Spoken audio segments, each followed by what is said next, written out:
तो देखिए दोस्तों, हमारे चैनल को खूब सारा प्यार दीजिए और फॉलो करिए और यूट्यूब पे हमारा देखिए दोस्तों। और एक से एक आप लोगों को दिखा रहा हूँ, देख रहा हूँ, फॉलो आप लोग नहीं कर रहे हैं दोस्तों। कोई भी जितना भी हमारे फ्रेंड हैं, आप लोग कमेंट करिए, तभी तो हमको भी पता चलेगा। आप लोग फॉलो करिए ताकि कितना आदमी देख रहे हैं, कितना आदमी हमारे से जुड़े हैं, तभी हमको पता चलेगा दोस्तों। आप लोग देखिए और खूब सारा प्यार दीजिए दोस्तों। और जो है कि बने रहिए हमारे यूट्यूब चैनल पे। आप लोग जाकर सर्च मारिए और फेसबुक पे देखिए। फेसबुक पे एक से एक है।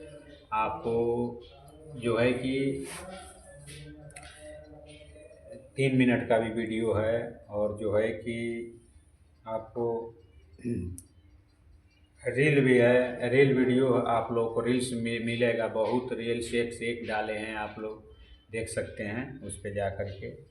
और रील्स है।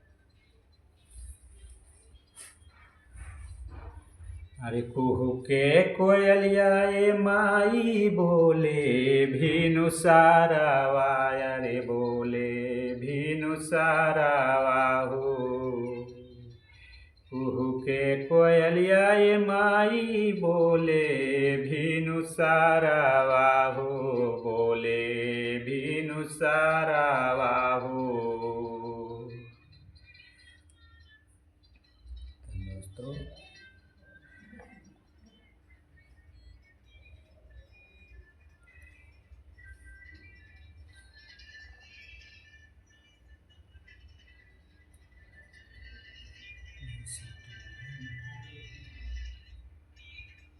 हरिहर टिकुलिया पर 3 जना के रखले बानी। अरे वही रे टिकुलिया थानेदार टिकुली सटले बानी।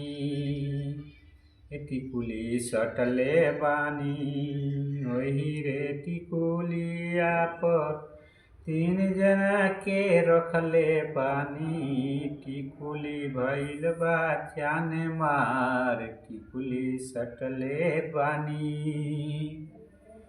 अरे वही रे टिकुलिया पे 3 जना के रखले बानी।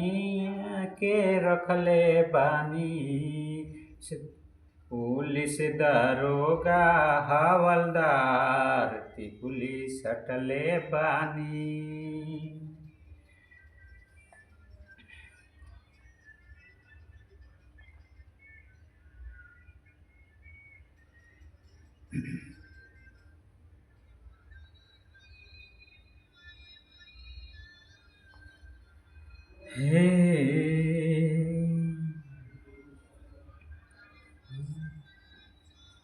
भरिले हली डलिया ए मैया भरली चंगेलिया हो। पीछे चलली मैया के दरबार हो।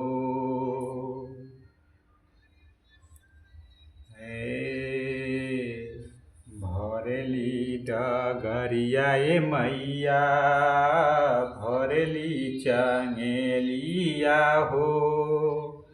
आले चलली मैया के दरबार हो। तो दोस्तों आप लोग देखिए हमारे चैनल को और खूब सारा फॉलो करिए दोस्तों। हे माता जी, आप आशीर्वाद दीजिए, हमारे जो है कि चैनल बना रहा है बढ़िया से आप चले। आप लोग के दोस्तों आप लोग प्यार दीजिए, आशीर्वाद दीजिए हमारे चैनल।